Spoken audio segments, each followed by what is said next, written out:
사사기 20장 17절에서 28절까지의 말씀 우리 한 목소리로 함께 봉독하겠습니다. 베냐민 자손 외에 이스라엘 사람으로서 칼을 빼는 자의 수는 40만 명이니 다 전사라. 이스라엘 자손이 일어나 베들에 올라가서 하나님께 여쭈어 이르되 우리 중에 누가 먼저 올라가서 베냐민 자손과 싸우리이까 하니 여호와께서 말씀하시되 유다가 먼저 갈지니라 하시니라. 이스라엘 자손이 아침에 일어나 기브아를 대하여 진을 치니라.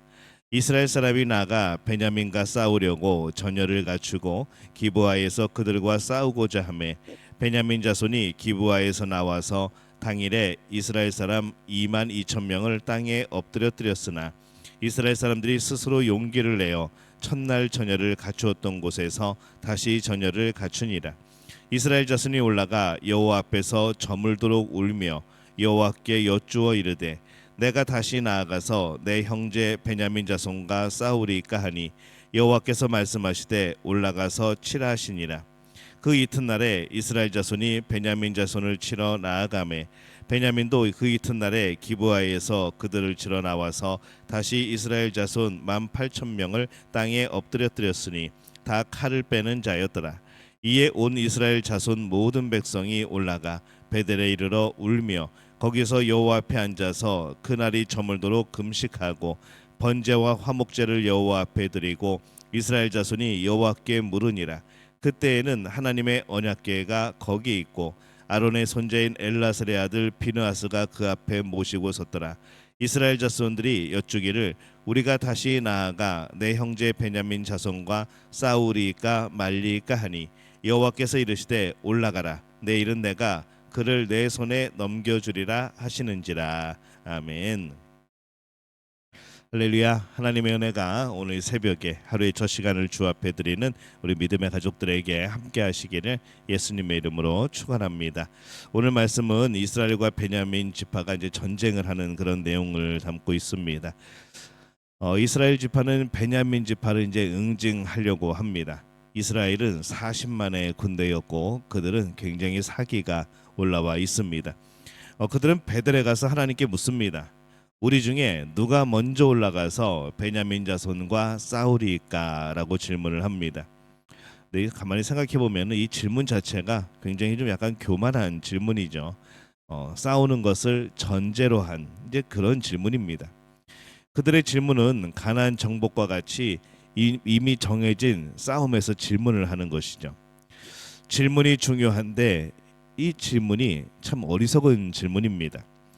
우림과 둠빔을 통해서 하나님의 뜻을 알기 위해서는 이 질문이 굉장히 중요합니다. 어쩌면 그 당시에 주사위와 같은 그런 형태로 주관식이 아닌 객관식으로 주어지는 이제 그런 방법으로 하나님의 뜻을 찾았기 때문에 질문하지 않은 것은 알 수 없게 되어지는 이제 그러한 상황인 것이죠. 유다가 먼저 갈지니라라고 하나님이 응답을 하십니다. 하나님께서 응답하신 도구는 과연 뭘까 생각을 해보는 거죠. 아마 이스라엘은 아마 이 대제사장의 판결 흉패 안에 있는 이 우림과 둠밈을 통해서 하나님의 응답을 들었을 겁니다.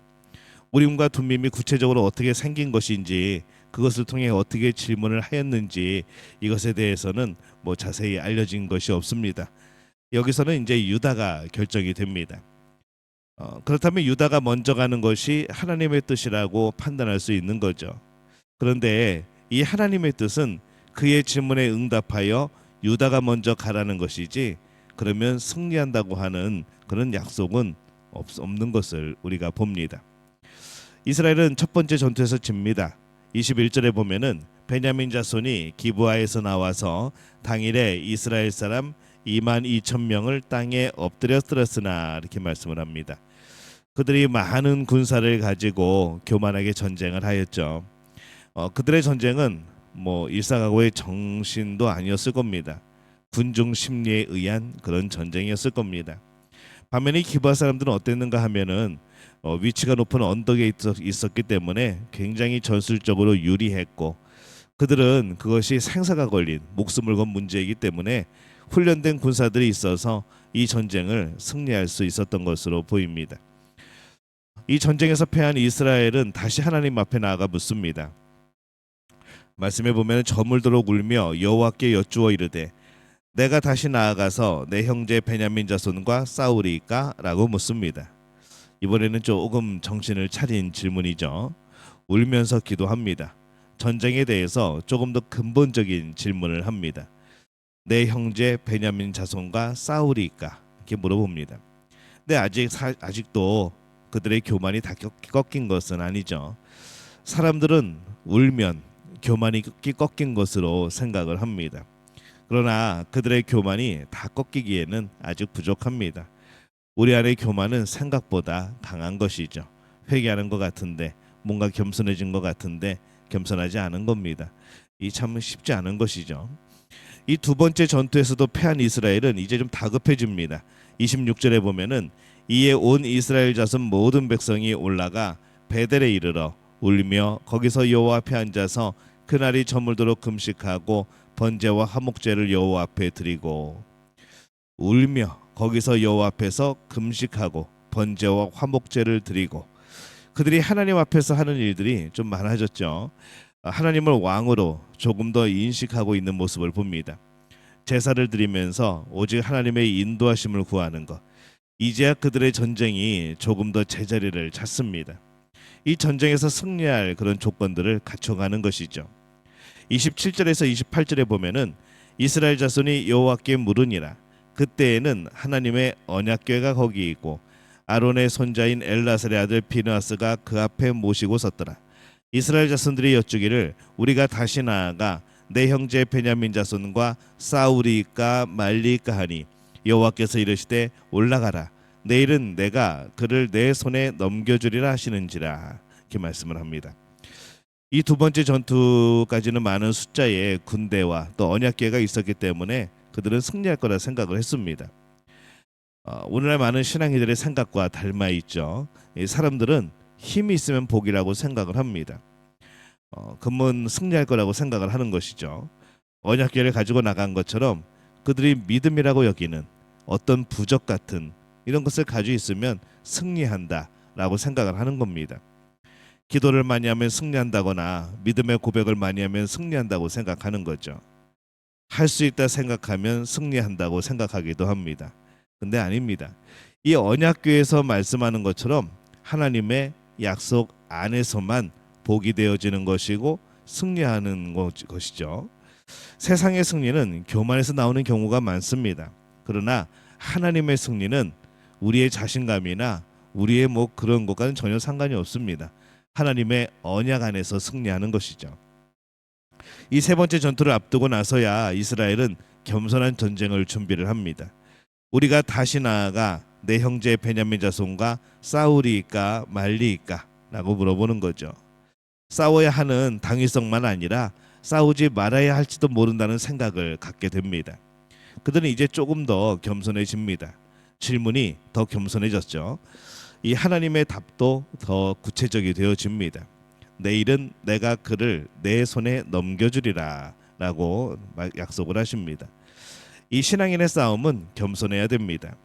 혹 그가 아무리 정당한 싸움을 하고 있다고 할지라도 싸움은 결국 많은 아픔들을 낳습니다. 그렇기 때문에 겸손해야 하는 것이죠. 오직 하나님의 뜻이 이루어지기를 소원하고 또 하나님께 질문하고 또 질문하면서 그렇게 싸우는 겁니다. 겸손하지 않으면 혹 싸움에 이겨도 믿음에 있어서는 패한 싸움이 되어지기 때문인 것이죠. 그렇지 않아도 교만한데 싸움에 이겼음이 얼마나 더 교만하게지겠습니까? 그렇기 때문에 이 싸움에서는 겸손하기 위해서 힘써야 합니다. 오직 하나님이 주인이심을 고백하며 하나님의 뜻이 이루어지는 싸움이 되기를 소원하며 그렇게 싸우는 것이죠. 이스라엘 내에 전쟁이 일어납니다. 이스라엘이 압도적으로 군사력을 가지고 있습니다. 바로 이길 것 같은데 그렇지 못한 것이죠. 그들의 교만이 이 또 패한 것의 원인이 됩니다. 하나님께 질문하기는 하였지만은 내 안에 있는 이미 전제를 내어놓고 깔아놓고 그러고 하는 질문이죠. 굉장히 교만한 질문이었습니다. 두 번째 전투에서 패한 이후에야 겸손한 모습을 회복하고 바른 질문을 하게 됩니다. 우리의 싸움의 모습들은 어떤가 돌이켜보게 됩니다.